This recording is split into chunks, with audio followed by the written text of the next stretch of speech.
Recomendarles muy especialmente esta parte de por aquí, un documento que ustedes tienen en su carpeta. Miremoslo un momentito así por encima.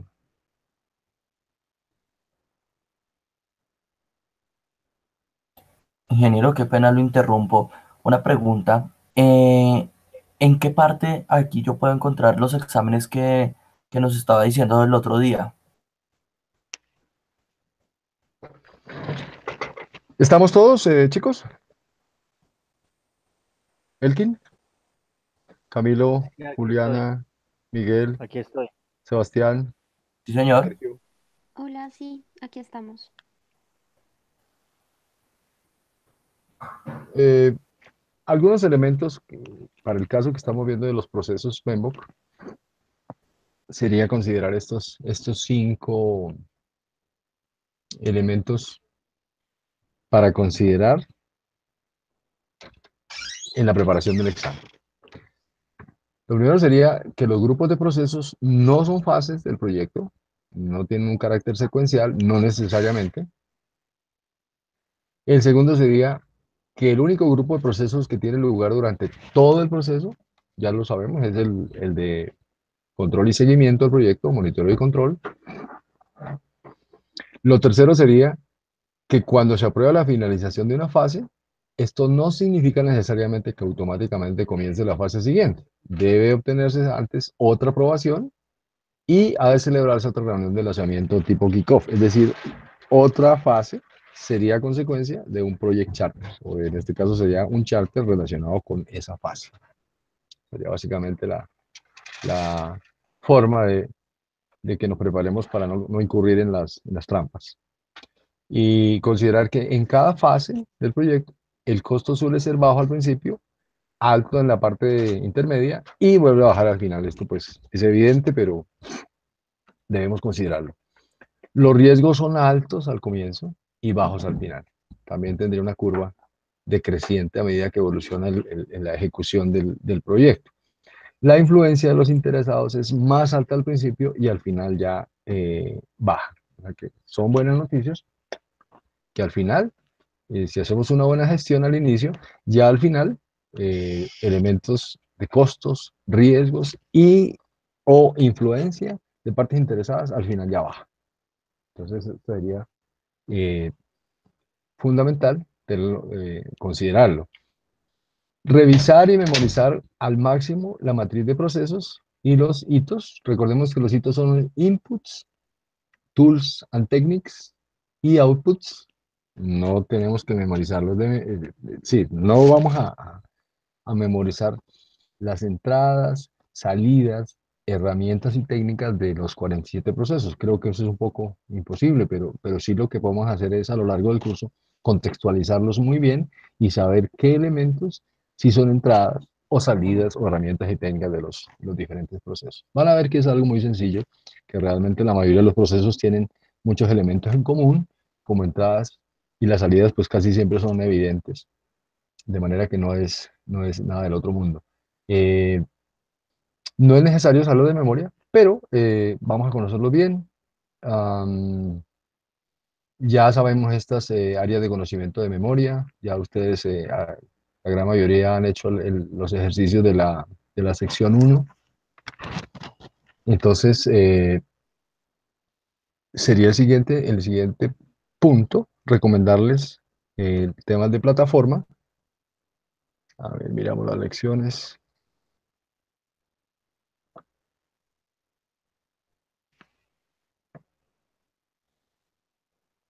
Estamos por aquí en introducción. Esto pues básicamente es un tema que ya se, que ya se ha manejado. Y si alguno de ustedes no ha revisado esta parte, recomendarle muy especialmente eh, no dejar mucho tiempo. La idea de este curso, pues como su nombre lo indica, es que semana a semana ya estemos seguros de que dominamos esas, en este caso, áreas de conocimiento. Entonces aquí Disculpe, en el, ingeniero. en- en el capítulo uno, la lección uno, tengan en cuenta que hemos incluido todo el tema de ética, ¿cierto? Que había un quiz de diagnóstico general que algunos de ustedes lo han presentado, Inge, ¿me con escucha? resultados muy buenos, por cierto. en algunos casos. Hay un match de introducción que es básicamente y esos match los vamos a manejar en todas las áreas de conocimiento y la idea de esos match, buscar las coincidencias, es básicamente reforzar las definiciones importantes. Y en la parte de ética y conducta profesional, pues hay un quiz, básicamente son 40 preguntas y también hay un match. Miremos un momentito lo que es ética. Básicamente tenemos esto. Esto es fundamental, considerar que el código ético de PMI tiene estos 4 valores o principios: responsabilidad, respeto, justicia, equidad. Y por aquí, pues básicamente está la presentación. Como tiene un componente de bastante texto, voy a mirar acá. Fundamentalmente no hemos hecho video porque no tiene mucho sentido. Lo fundamental es o leer el código de ética, que son un documento de 9 páginas de PMI, o leer esto que está más eh, contextualizado realmente. Y lo que queremos aquí es resaltar, pues obviamente, los principios del código de ética, pero esto realmente es lo que le confiere más utilidad a la presentación.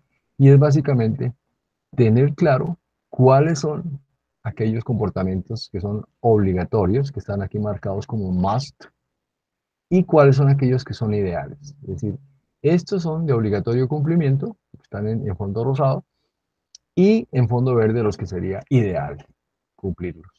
Básicamente algunos ejemplos también de comportamientos apropiados en términos de responsabilidad y comportamientos reprobables. Esto, insisto, es bueno leerlo antes de ir a hacer el, el quiz.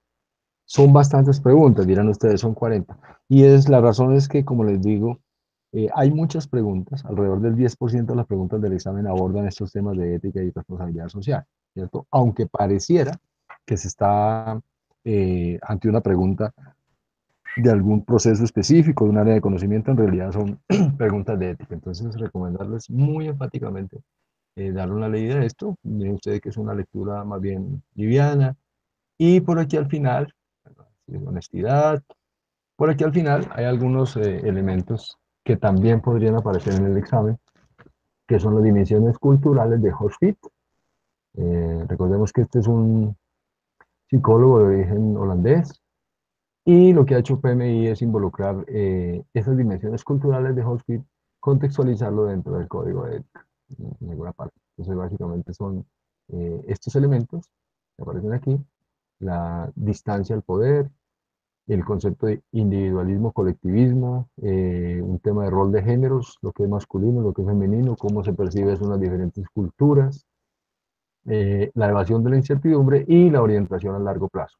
Son elementos que pues obviamente difieren mucho de una cultura a otra, de un país a otro, y recordemos que el contexto de los proyectos que vamos a manejar en el examen son contextos de proyectos multinacionales, es decir, que vamos a tener partes interesadas con diferentes culturas, con diferentes idiomas, razón por la cual es bueno leer esta parte.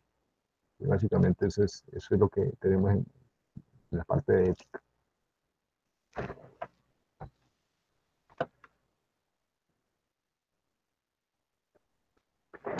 Bien, entonces estábamos por aquí y lo que hemos dicho es que no le vamos a realmente a dedicar mucho más tiempo a lo que es los procesos, ya los conocemos. Eh, Ahora lo que tenemos que es mirar aquí en la plataforma yo pienso que ya estamos listos además. Permítanme. Mm, Básicamente esto,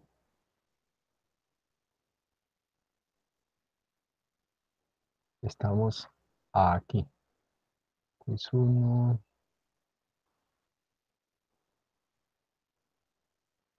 la organización, esta parte tiene básicamente, es realmente aquí el esfuerzo que estamos visualizando en este momento no es mucho. Realmente lo que estamos es haciendo en este caso, la, la presentación con su video y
el propósito de esto, pues obviamente es lograr presentar la certificación con la quinta edición. Perfecto. Pero si por alguna razón no se lograra cumplir con los tiempos, de todas maneras, lo hemos dicho también, es posible que hagamos un refuerzo a mediados de marzo, a finales de marzo, más bien empezando abril, sobre la sexta edición. ¿Y qué vamos a ver en ese refuerzo? Pues básicamente es para el caso de quienes no alcanzaron a agendar el examen porque no dieron los tiempos, porque a lo mejor no se hizo la inscripción de manera oportuna, en fin.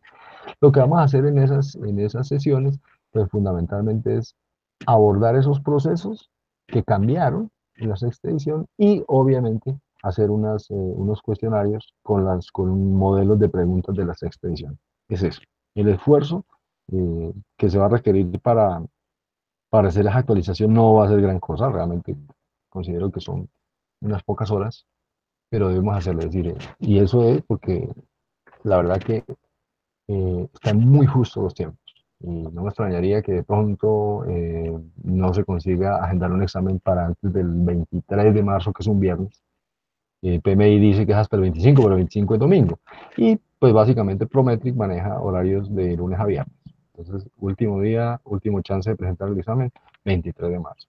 Si no alcanzamos a presentarlo con la quinta edición, nos tenemos que meter en el ejercicio de actualizar la información, básicamente, pero es, es así de simple la situación. Bueno, ahora les propongo que vayamos a la parte de eh, integración. Pero antes de pasar a integración, miremos un poquitín qué, qué elementos de pronto nos faltarían como cosas relevantes para cerrar este tema de procesos. Procesos de la gerencia, procesos, bueno, esto sí realmente es para que ustedes le den una miradita. Las presentaciones están en Google Drive y en la plataforma también. De manera que no hay excusa por todos lados. Ustedes la pueden ver en el smartphone. Y son de pronto cosas que pueden ser útiles. Muy bien. Ahora vamos a ver lo que es la gestión de la integración. Estamos, introducción, integración. No sé si hasta el momento hay alguna pregunta. Ingeniero, ¿me escucha?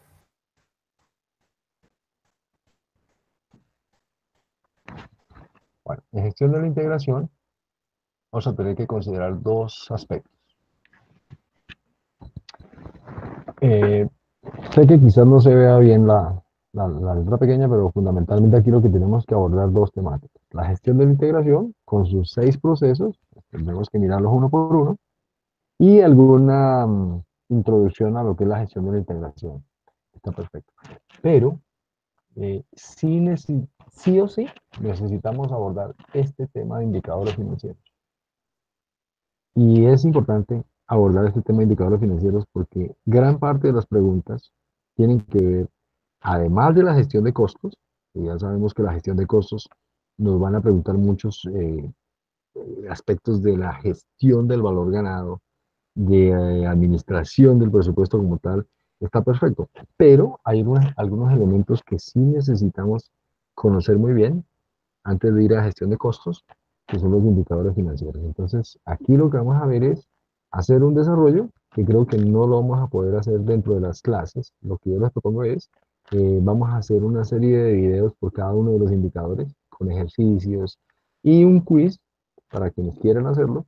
En ese tipo de quizzes, ¿qué van a encontrar? Entonces, le dan una situación de un proyecto comparado con otro y dan unos indicadores tipo BPN, tipo ROI, tipo TIR, tasa interna de retorno. Y básicamente se trata de contestar la opción correcta. ¿Por qué? Porque en las preguntas del examen podrían aparecer situaciones de... Y alguien puede decir, pero no que el gerente de proyecto no participa en la selección de proyectos. Puede que no, pero sí tiene que estar informado.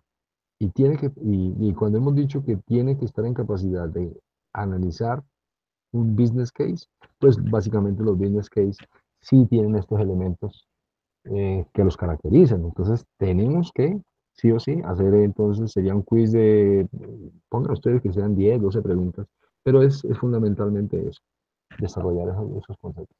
Y en la parte de gestión de la integración, y pues realmente eh, nos nos tenemos que apersonar de esto. Entonces les propongo que en las siguientes, van a ser 40 minutos, por lo menos dejemos ya el concepto de gestión de la integración eh, listo para que lo sigamos manejando el miércoles. Bueno, entonces, gestión de la integración, pues básicamente, como les digo, sería que revisáramos unos conceptos generales. En este caso, pues son 10 slides, los vamos a pasar rápido. Y luego vamos a ver cada uno de los 6 procesos, es decir, que tienen interesante cada proceso. Y con esto, ya básicamente quedamos listos para hacer nuestro quiz de integración, que esos quizzes básicamente hablan de, iba a decir que de los ITTOs, de las entradas, salidas, herramientas y técnicas, pero también mucho de los conceptos que vamos a manejar aquí al comienzo. Dentro de su plataforma también tengan en cuenta, voy a volver un momentito allá, dentro de su plataforma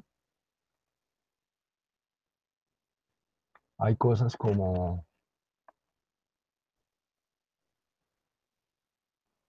a ver si lo encontramos por aquí, introducción a la gerencia de proyectos, están los videos, esta parte les quería mostrar. Entonces básicamente aquí hay unos cuestionarios livianos, normalmente son entre 5 y 10 preguntas dentro de cada área de conocimiento, pero aquí básicamente lo que estamos es, lo pueden descargar, está en PowerPoint, y aquí básicamente lo que van a tener es el juego de quién quiere ser millonario. Si alguien quiere de pronto, ya vamos a mirar solamente por mostrarles, de pronto que ustedes sepan qué es lo que hay ahí. Es, es esto básicamente. ¿Quién quiere ser Project Manager? ¿Ok? Entonces ahí van una serie de preguntas, también relacionadas con cada área de conocimiento, de esta suerte de cosas. Hay una música de fondo que no se está oyendo en este momento, pero no sé por qué no se oye, tal vez porque tenemos la multimedia con el Hangout, pero ustedes una vez que lo descargan van a tener la música y toda la ambientación del juego ¿Quién quiere ser millonario? Tienen la respuesta correcta, la respuesta incorrecta, tienen opción de 50-50, opción de llamar a un amigo y opción del público, pues que obviamente no está desarrollada, pero por quienes son curiosos y quisieran evolucionar el concepto lo podían hacer. Eh, Como les digo, pues básicamente son entre 5 y 10 preguntas. En fin, podría serles útil. De pronto no ahora que estamos en una carrera contra el tiempo para afrontar el examen, pero bueno, está ahí para que ustedes lo consideren de pronto si tienen alguna un tema de docencia o, algo, o quizás recursos que les puedan ser útiles, pues ahí está. Básicamente lo pueden descargar. En cada una de las unidades van a encontrar un archivo como ese, que insisto, son preguntas que no están incluidas dentro de los quizzes, que no están incluidas dentro del simulador, son otras preguntas adicionales. Eso es fundamentalmente la idea.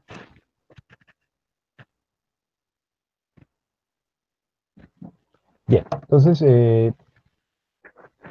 la gestión de la integración, veíamos al inicio del curso que realmente incluye procesos de actividades para identificar, definir, combinar, unificar y coordinar los diversos procesos y actividades de gestión del proyecto. Esto es básicamente el área de conocimiento que nos permite eh, gestionar toda la información de las demás áreas de conocimiento. ¿Sí? Fíjense ustedes que si recordáramos el mapa de procesos de PMBOK, gestión de la integración está en la parte de arriba y tiene procesos genéricos que involucran el resto de las áreas de conocimiento que hay hacia abajo. Entonces, por ahí hay un proceso que se llama hacer el charter, que es el primer proceso de todos. Pues ese tiene que ver, para hacer el charter uno realmente tiene que dar una visión a todas las demás áreas de conocimiento. Hablamos de que el charter debe abordar elementos de alcance a alto nivel, costos, tiempos, riesgos, calidad. Entonces, sí es eso. Gestionar la integración, pues básicamente es identificar, definir, combinar, unificar, es decir, gestionar toda la información de las demás áreas de conocimiento. Es fundamentalmente eso la integración. Son 6 procesos, que ya lo vimos, ¿sí? Se articula desde el inicio hasta la terminación del proyecto, teniendo como objetivo la gestión exitosa de expectativas de las partes interesadas y que haya una satisfacción de unos requisitos que le vamos a cumplir en virtud de la ejecución del proyecto.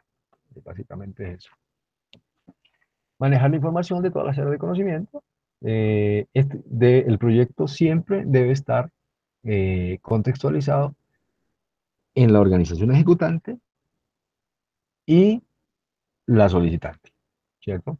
Y aquí hay dos conceptos que tenemos que tener claros. El proyecto puede tener dos organizaciones, una que lo solicita y otra que lo ejecuta, pero bien podría darse el caso de un proyecto interno en donde básicamente la organización que lo ejecuta es la misma que lo asume, es decir, un proyecto interno, un proyecto que está pues obviamente alineado con sus objetivos estratégicos y que está ahí para hacer mejoras en la operación, para abrir nuevos mercados, en términos generales para alinearse con algunos de los objetivos estratégicos de esa organización que impulsa el proyecto. Entonces, ese es otro de los que llamamos PMismos, que los proyectos que son complejos, que tienen ambientes multinacionales, que tienen presupuestos grandes, a no ser que se diga lo contrario, pues fundamentalmente siempre están alineados con la estrategia de la organización ejecutante. Es otro otro concepto clave.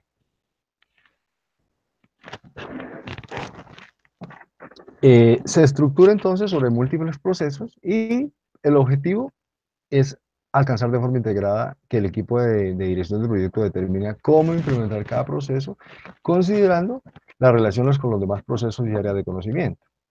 Ejemplo, desarrollar el acta de constitución del proyecto, que es el primer proceso, integra información proveniente de todas las áreas de conocimiento.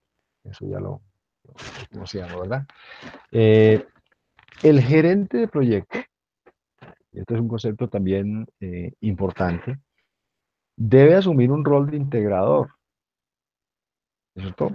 Y tiene todo el sentido porque está haciendo toda la gestión de la información de todas las áreas de conocimiento, pero a su vez debe centralizar y volverse el único punto de contacto, ¿cierto? Acuérdense aquí por la guerra de las viaja a las estrellas, el señor Spock, ¿se acuerdan? Single point of contact, es decir, único punto de contacto. Querría decir que el gerente de proyecto, en términos del proyecto, debería ser la única puerta que tiene la organización para abordar los temas relacionados con ese proyecto. Sí, no es tan cierto que el gerente de proyecto, a no ser que el proyecto sea muy complejo y así aparezca en los correspondientes planes, pero debería ser ese punto de contacto único y no delegar ese relacionamiento con las partes interesadas externas al proyecto o a la organización para abordar los temas del proyecto. Entonces, tiene que tener, como se dice, el proyecto en su cabeza, es decir, una visión integral de todo el proyecto, sus objetivos, las partes interesadas, qué espera cada una de las partes interesadas, los planes, las actividades, entregables, documentos. Es mucha la información. Tendrá que tenerla muy bien contextualizada y, como le digo, pues tenerla muy bien digerida en su cabeza. Entonces, ese es el concepto del gerente de proyecto como único punto de contacto.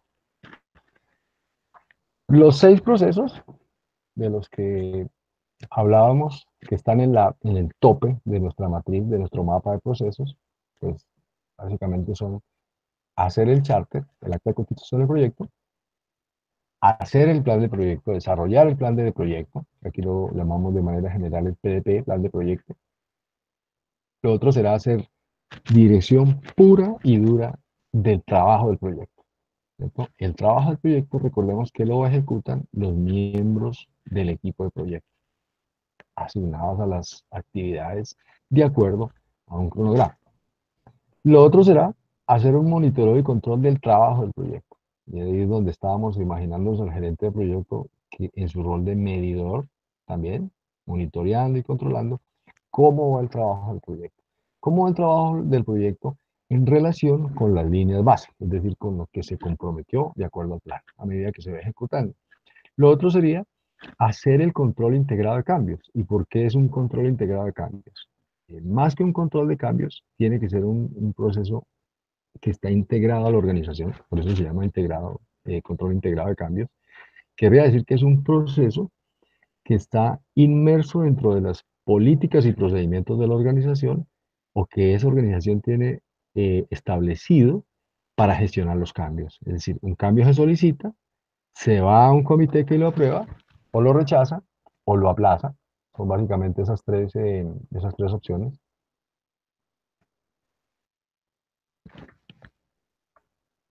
Permítanme que me perdí un momentito. Sí, sí, está muy bien.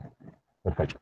Eh, ese control integrado de cambios, entonces hemos dicho que el gerente de proyecto lo que tendría que hacer, realizar ese control. Realizar ese control quiere decir que el gerente de proyecto sería el responsable de la eh, generación de solicitudes de cambio.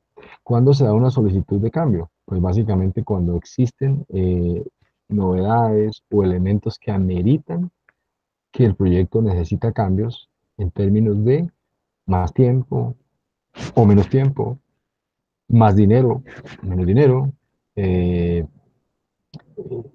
calidad, cuando que el cliente nos ha pedido un cambio que implique mejor mejoras en la calidad del producto que se va a entregar, y eso también tendría que manejarse como un cambio, y eso pues obviamente tendría impacto en las otras áreas de conocimiento, tales como costos, cronograma, ese tipo de cosas.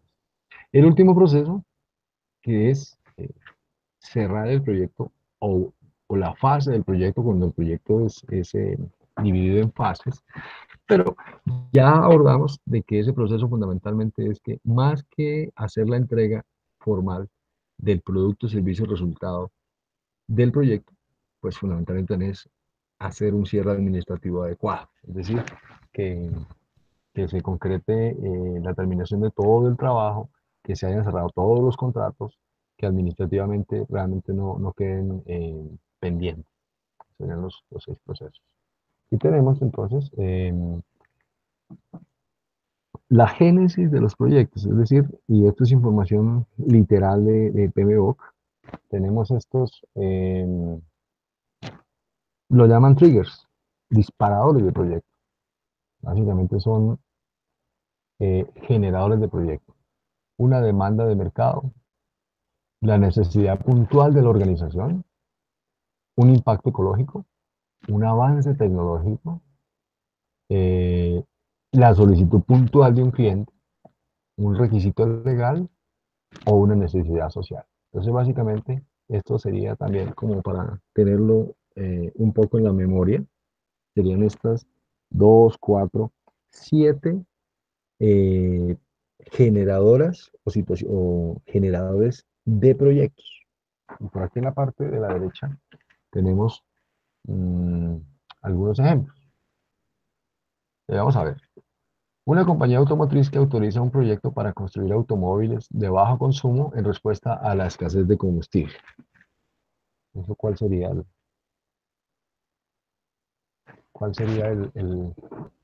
el impulsor o el trigger? Estoy viendo el chat, todavía no hay propuestas, pero sigamos.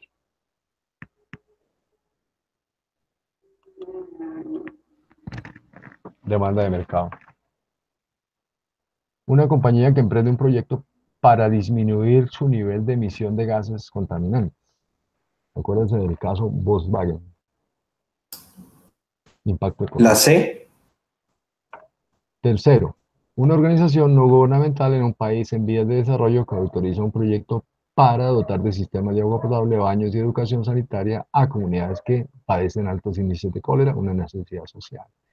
Siguiente aspecto, son ejemplos, y es importante contextualizarlos de esa forma porque eh, podríamos encontrar preguntas en las que vamos a necesitar esta información. La cuarta sería una compañía eléctrica que autoriza un proyecto para construir una nueva subestación a fin de abastecer un nuevo parque industrial. Eso sería cuál es la necesidad de la organización, avance tecnológico, solicitud de un cliente o un requisito legal. La cuarta. En este caso sería solicitud de un cliente. Hay una solicitud específica de un cliente y eso pues básicamente generó el proyecto. Quinta, la compañía aérea que autoriza un nuevo proyecto para desarrollar el billete electrónico y sustituir los billetes en papel, sobre la base de los avances tecnológicos. Bueno, cabe mencionar que todas las aerolíneas en los últimos, hace alrededor de unos 10 años, tuvieron que cumplir esto, ¿verdad? Que básicamente era un avance tecnológico y hoy en día, pues básicamente los billetes de papel ya no existen, ya son todos ticket electrónico. Sexto, debido a los altos costos generales, una compañía puede combinar funciones del personal y racionalizar los procesos para reducir sus costos. Pues adivina, una necesidad puntual de la organización. Y finalmente, el fabricante de pinturas que autoriza un proyecto para establecer pautas sobre la manipulación de materiales tóxicos. Entonces eso ya es un requisito legal. Dentro del requisito legal, por ejemplo, ahora en el caso colombiano viene la situación de la factura electrónica, que va a ser una imposición de la DIAN. Seguramente que muchas compañías dedicadas al tema del software para el software empresarial eh, tendrán que lanzar proyectos para cumplir con esa normativa de la DIAN. Es decir, que ya las facturas en cierto periodo van a tener que ser facturas electrónicas. Es decir, como tal, eh, casi que va a pasar lo mismo que el billete electrónico, ¿no? Con el billete de los aviones. Creo que las facturas de papel a futuro seguramente que nada, no tendrán validez. Este realmente es lo que le mencionaba de ir a la valoración financiera de proyectos para entender claramente una serie de exigencias que están ahí implícitas en el examen y que tienen que ver con selección de proyectos. Insisto en el concepto. Como gerentes de proyectos no tenemos mayor injerencia en la selección de proyectos, dado que eso lo hace la organización. Realmente nosotros como gerentes de proyectos recibimos el proyecto. Pero sí es necesario, y así nos lo preguntan en el examen, saber cuándo un proyecto es mejor que otro por su VPN. Saber que un proyecto es una buena oportunidad de inversión para la organización en relación a otras oportunidades de negocio. Saber que el proyecto es rentable porque tiene una TIR que así lo demuestra. Este sería el payback period, es decir, el periodo de retorno a la inversión, y este sería, en términos de tiempo, el tiempo que le toma a la organización ejecutante del proyecto recuperar la inversión de ese proyecto. O sea que aquí estamos hablando ya no solamente de los presupuestos del proyecto, sino en el largo plazo se hace el proyecto que genera unas inversiones, es decir, unos egresos para la organización, ¿cierto? Tiene que ser así. Pero terminado el proyecto y habiendo el proyecto entregado su producto, servicio o resultado, empiezan a generar unos ingresos a la organización, que esos ingresos se tienen que, de alguna forma, prever hoy, a futuro, cuánto dinero le va a ingresar a la organización. Entonces sí tenemos que hacer ese análisis de qué tan rentable, de qué tan conveniente va a ser ejecutar ese proyecto para la organización. Y ahí es donde aparecen realmente estos conceptos. El WACC, recordemos que es la tasa de interés, en este caso sería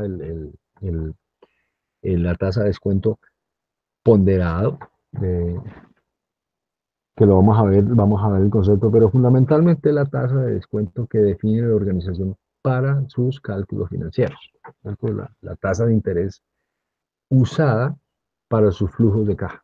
Es básicamente el concepto del WACC. Recordemos que es una sigla en inglés, que sería Weighted Average, bueno, lo que sea.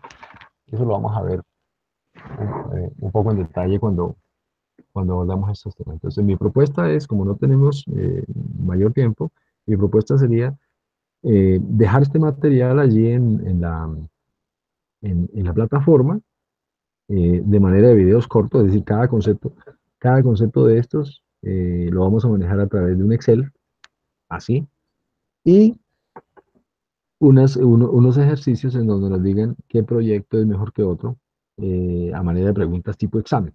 ¿Sí? Esto para no sofisticar demasiado, porque es un tema que podría ser muy extenso. Entonces, como lo que necesitamos es realmente manejar el concepto y responder unas preguntas puntuales que vamos a encontrar en el examen, pues así lo vamos a manejar.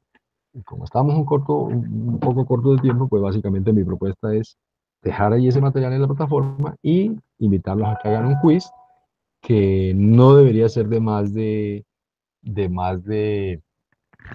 ¿qué les digo yo? 12 preguntas, 15 preguntas máximo. Los entregables, entonces, del proyecto, como su nombre lo sugiere, son el resultado del trabajo de elaboración progresiva a lo largo del proyecto, ¿cierto? Ese es el resultado del proceso de dirigir y gestionar la ejecución del plan de proyecto, es decir, el trabajo del proyecto y haber gestionado los cambios. Verificar los productos entregables haciendo control de calidad, 8.3, y validar los productos entregables completados logrando su aceptación por parte del cliente. ¿Qué es esto? Que básicamente los entregables, sí, son el resultado de haber ejecutado una serie de trabajos para que se produzcan esos entregables. Pero habrá que considerar también que ese trabajo tiene implicaciones de los cambios que se han aprobado de manera formal. Y es lo que se aborda en el proceso 4.3 que vamos a ver a continuación. Por otro lado, eh, quiere decir algo que tiene mucha lógica y también hace parte de una trampita de las preguntas del examen, considerar que hay un proceso que se llama control de calidad, que es previo a la entrega del entregable a su destino final. Y tiene todo el sentido. Antes de ir con el cliente a entregarle el entregable, valga la redundancia, a entregarle el producto, pues primero tenemos que hacer internamente control de calidad para que no nos lo rechacen, ¿verdad? Esa es una de las preguntas que van a encontrar allí. Entonces, antes de buscar la aprobación formal del producto por el cliente o por el destinatario final, debemos hacer el proceso de control de calidad. Parece evidente, pero es bueno decirlo porque allí lo vamos a encontrar y lo vamos a encontrar de pronto en un contexto un poquito confuso, pero es tan claro como eso. Control de calidad antes de ir con el cliente a entregarle el producto. Validar los productos entregables completados logrando su aceptación por parte del cliente. Ahora sí es el proceso 5.5. Primero 8.3 y después 5.5, básicamente. Y el control integrado de cambios. Dijimos pues que es un proceso que debe estar articulado con la organización ejecutante, en donde básicamente debe existir una mesa, un board, un comité, que fundamentalmente apruebe, rechace o aplace los cambios que se proponen. ¿Quién libera o quién emite esas solicitudes de cambio? El proyecto. ¿Quién en el proyecto autoriza que se liberen esas solicitudes de cambio? El gerente de proyecto. Es decir, es el titular de las solicitudes de cambio, fundamentalmente es el gerente de proyecto, ¿cierto? No todos los cambios son aprobados, pero la organización debe ser consciente de qué pasa si no se aceptan los cambios que se solicitan. Entonces, una solicitud de cambio, más que pedir el cambio expresamente, debería contextualizar ese cambio de qué puede suceder si se aprueba y si no se aprueba ese cambio. Eso sería como el fundamental de este proceso. Dependiendo del contexto del proyecto, los cambios deben ser aprobados por el director de proyecto, el equipo de dirección del proyecto o bien el comité de control de cambios. Depende, digamos, de la gravedad de la situación que impulsa un cambio. Habrá cambios internos que perfectamente pueden ser aprobados por el director de proyecto.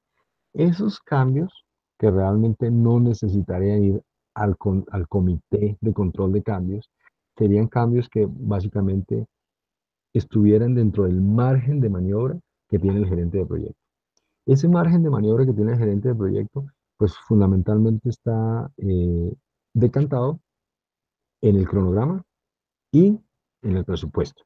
Es decir, cuántos días me puedo desviar, cuántos días me puedo atrasar dentro de un rango permitido y cuántos sobrecostos puedo manejar antes de, digamos que, sacar mi alerta, en este caso una solicitud de cambios. Entonces sí es cierto que los gerentes de proyecto tienen unos márgenes de maniobra y normalmente esos márgenes de maniobra son no colchones, porque esa palabra, padding, es una mala práctica, pero sí reservas.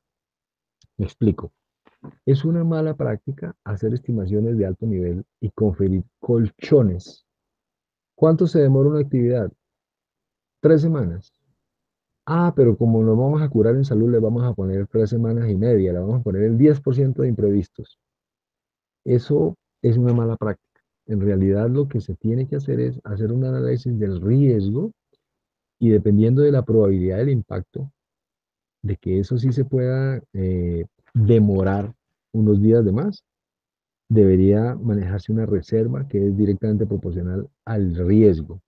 El riesgo expresado en términos de impacto y probabilidad, que lo vamos a ver.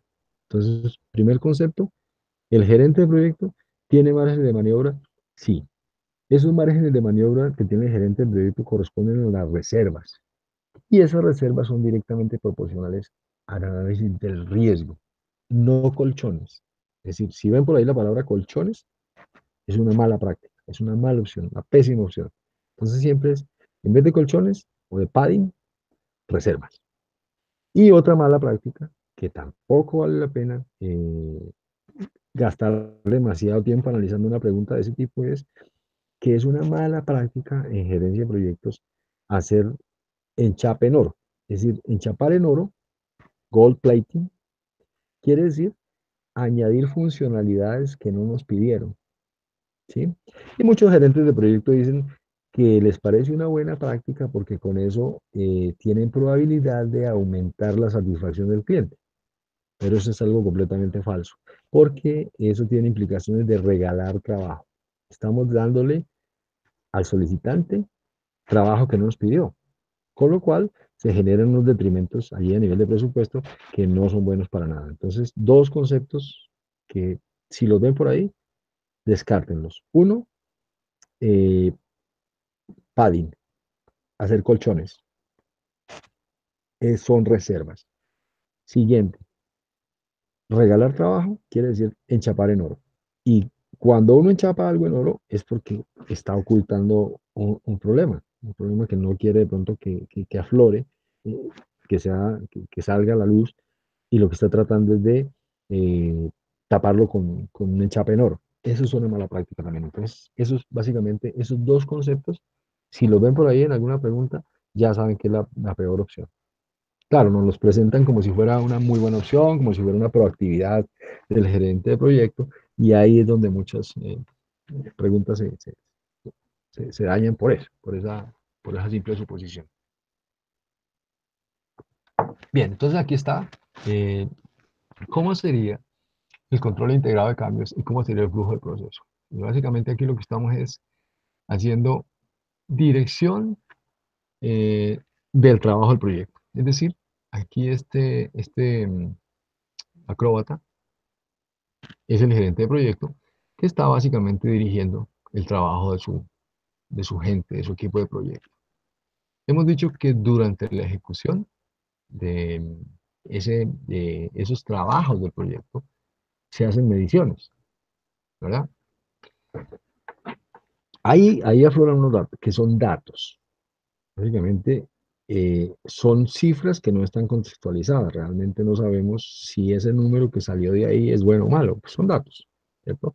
Habrá que contextualizarlo.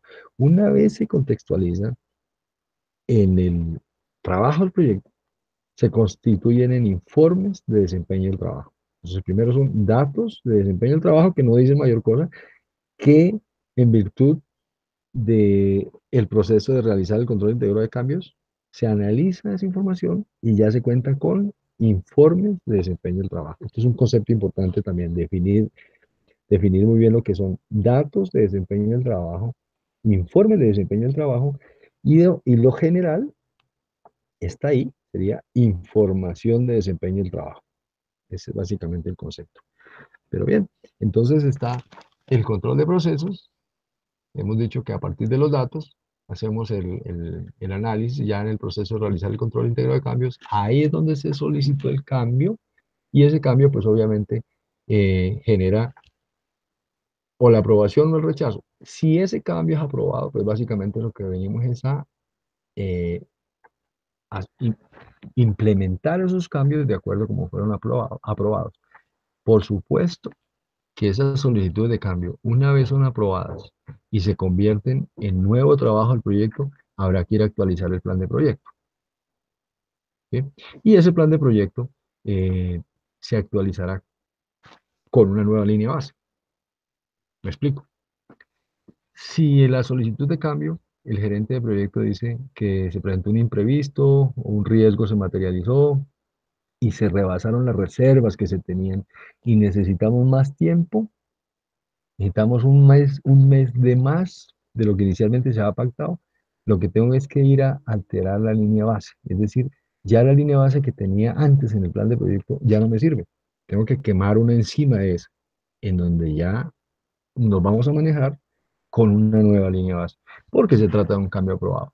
Lo mismo podría pasar en términos del presupuesto, ¿cierto? Nos vamos a gastar más dinero porque el dólar subió, en fin, infinidad de razones por las cuales eh, se puede generar un sobrecosto. Bueno, solicitar el cambio y hacer el proceso de, del control integrado de cambios completo. Si el cambio es rechazado, pues simplemente ya es un tema que no es de responsabilidad del gerente de proyecto, las implicaciones estaban ahí, claramente establecidas en la solicitud de cambio. Si la organización decide rechazar el cambio, pues digamos que el gerente de proyecto salva su responsabilidad. Y por otro lado, si ese cambio es aplazado, que eso también es un escenario probable, pues básicamente también la organización asume que la demora en la implementación de ese cambio no sería ya responsabilidad del gerente de proyecto. Entonces, ese sería como el flujo de esos cambios. Ahora lo importante es mirar eh, cuáles son cambios validados. ¿Sí? ¿Qué sería lo que está aquí en el proceso de monitorear y controlar el trabajo del proyecto? Monitorear y controlar el trabajo del proyecto, pues fundamentalmente es hacer el seguimiento a los informes de desempeño del trabajo y esos cambios que fueron implementados, al final habrá que saber si cumplieron su objetivo, es decir, hacer una validación. Entonces, una cosa es el cambio aprobado, tal cual salió del comité, y otra cosa es el cambio que se implementó en virtud del proceso de dirigir y gestionar. Y al final, el proceso de monitorear lo que tiene que hacer es validar que esos cambios realmente sí cumplieron el objetivo propuesto. Entonces, son conceptos importantes los que acabamos de mencionar. Uno, datos de desempeño del trabajo no dicen nada, es información que no está contextualizada. Contextualizada ya son informes de desempeño del trabajo. En estos informes sí se sabe los impactos, es decir, en estos informes se sabe que estamos atrasados en el cronograma, que estamos gastando más dinero y toda esa información corresponde información de desempeño del trabajo. Primer concepto. Segundo, cambios que se deban ejecutar y alterar el plan de proyecto. Los cambios aprobados solamente. Los cambios aprobados implican una, eh, un plan de excepción, es decir, la alteración del plan inicial, la ejecución de esos cambios y una vez esos cambios se implementan, habrá que validar que realmente surtieron el efecto deseado. Ese es básicamente el contexto de los cambios. Los tipos, y esto también es otro elemento para tener en la memoria. Existen tres tipos de cambios. Aquí está, primero mirar lo que dice Dilbert.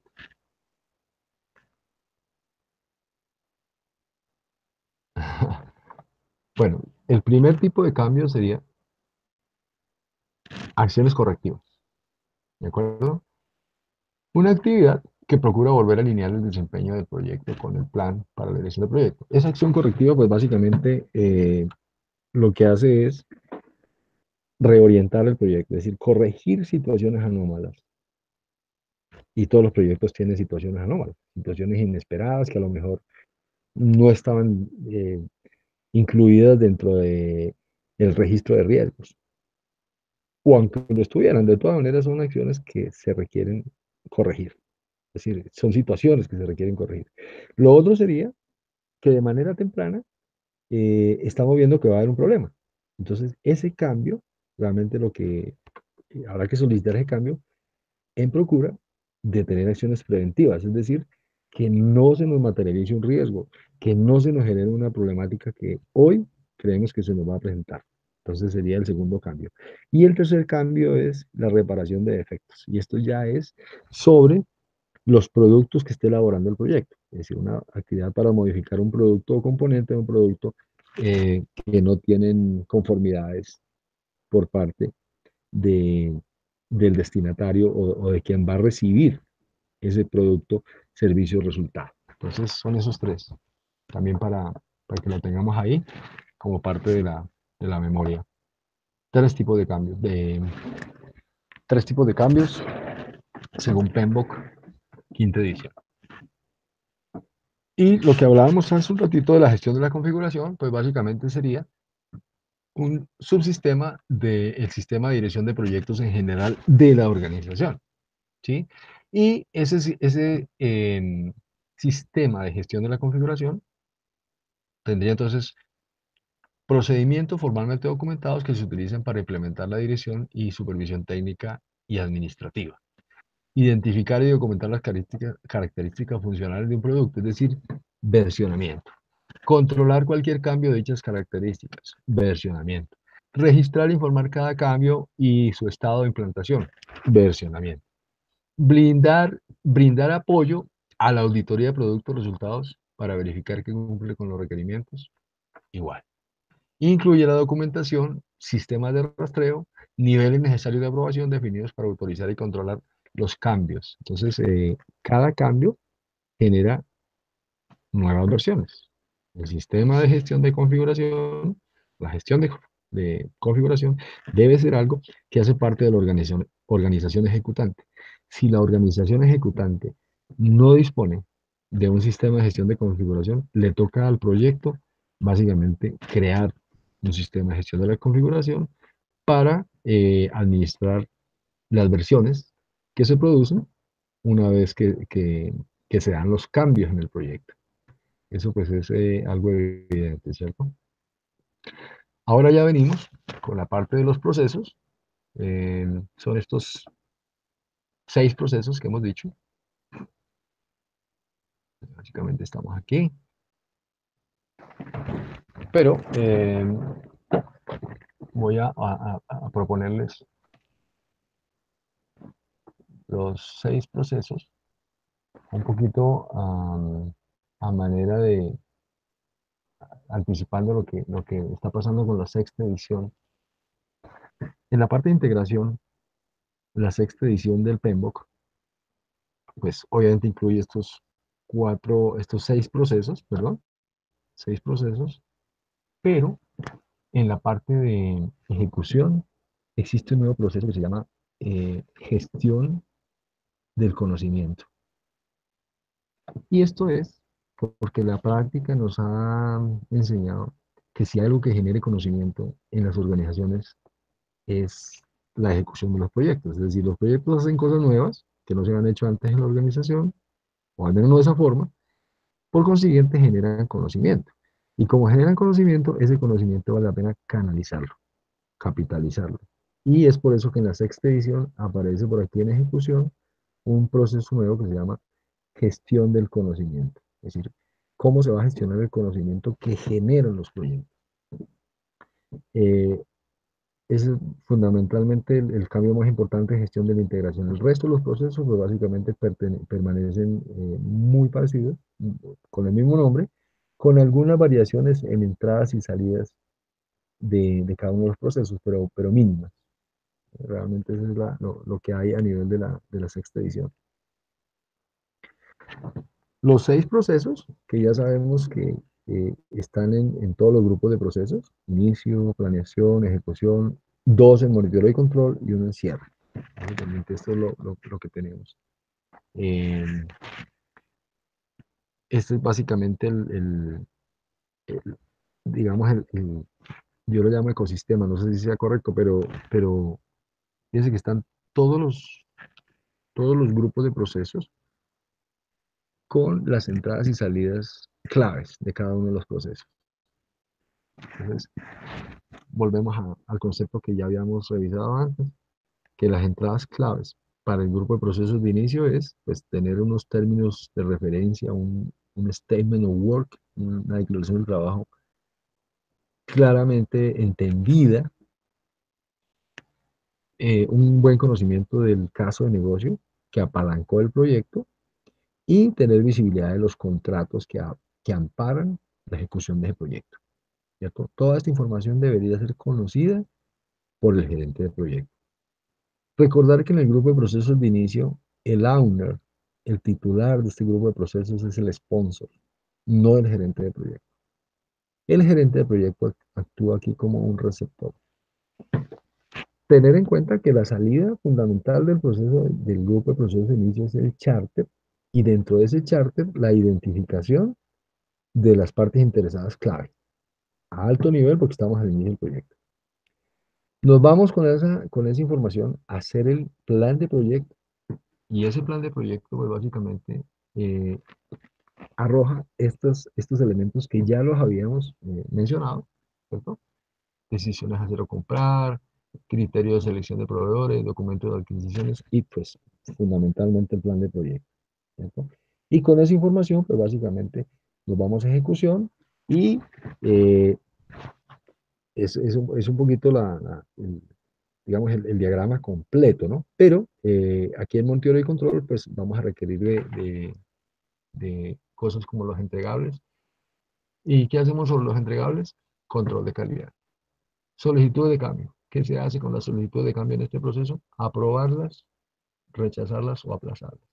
Los acuerdos internos dentro de la organización, ¿cierto? De cosas que deben ir a lo formal. Cuando ejecutamos también estamos generando comunicaciones del proyecto, em, que es muchísima la información que se maneja en el ámbito del proyecto. Como es muchísima la información, entonces básicamente quien está a cargo de gestionar esas comunicaciones es el titular, es el gerente de proyecto. Y se habla de que el 90% del tiempo del proyecto lo gasta el gerente de proyecto gestionando comunicaciones. Y tiene sentido, 90%. Esto es también para los tips del examen. Los datos de desempeño del trabajo, recuerden que aquí salen datos, no están contextualizados. Este proceso es el que los vuelve informes e información de desempeño del proyecto. Y a medida que ejecutamos, se van presentando novedades, incidencias, eso habrá que registrarlos y ese registro debe ser básicamente supervisado aquí en el monitoreo de control. Finalmente viene el grupo de procesos de cierre, en donde pues, fundamentalmente lo que hacemos es, de un lado, entregar el producto, servicio, resultado a su destinatario final, ¿verdad? Y por otro lado, tenemos aquí unas salidas directamente de ejecución, que es una selección de proveedores, actualizaciones a documentos de proyecto. Ya sabemos que documentos de proyecto son todos aquellos artefactos de información inmersos en el proyecto que no hacen parte del plan de proyecto. Entonces, todos estos elementos básicamente son documentos de proyecto.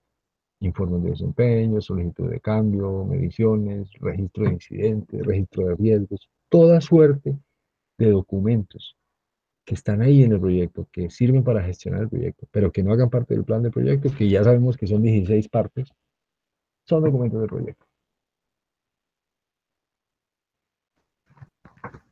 Ese es básicamente el primer proceso, sería el charter.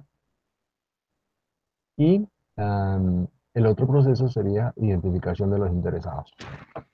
Como ya es un poquitín tarde, les voy a proponer que dejemos ahí y seguimos el miércoles. Yo trataré de actualizar la plataforma, pero recomendarles muy especialmente tratar de ponerse al día, ¿sí? En la plataforma. Y estoy muy atento en el WhatsApp, por si hay alguna novedades, de pronto que alguien tenga dificultades para el ingreso o que haya perdido el paso, lo que sea. Estoy pues, muy atento, pero pues, la verdad es que he visto no mucha actividad y me preocupa. Me preocupa porque ya llevamos una semana y deberíamos haber respondido más de 100 preguntas. Bueno, casi 100 preguntas. Entonces, chicos, muchas gracias. Muy buena noche para todos. Si hubiera preguntas o algo, recuerden que tenemos el WhatsApp para eso. Para eso tenemos el grupo. De repente, si hay alguna cosa Gracias. para comentar, para sugerir, bienvenido. Muchas gracias a todos. Vale, gracias, Néstor.